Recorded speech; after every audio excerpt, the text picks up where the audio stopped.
நம்மளுடைய வாழ்க்கையில நம்ம போகக்கூடிய பாதையில இன்னொரு மனிதன் நம்முடைய பாதையை தீர்மானிக்க முடியாது.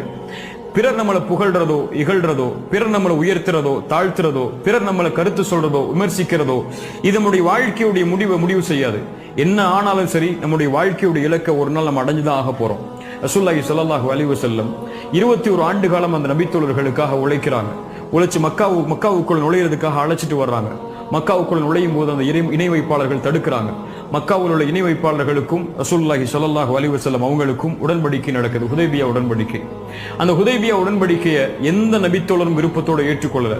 ரசூலுல்லாஹி ஸல்லல்லாஹு அலைஹி வஸல்லம் தன்னோடு இருக்கக்கூடிய சக மனிதர்களுடைய விருப்பம் தான் முக்கியம்னு சொல்லி அந்த உடன்படிக்கையை விட்டிருந்தாங்கன்னு சொன்னா மக்காவுடைய வெற்றி கிடைச்சிருக்காது. படைச்சவனுடைய திருப்தி தான் முக்கியம். படைச்சவன் என்னை ஏத்துக்கிட்டா போதும், இந்த நபித்தோழர்கள் ஏத்துக்காட்டாலும் பரவாயில்லைங்கிறதுக்காக அல்லாஹ்வுடைய தூதருக்கு இருந்த உறுதி மக்காவுடைய வெற்றியை அடுத்த சில ஆண்டுகளிலேயே வாங்கி தந்துச்சு. படைச்ச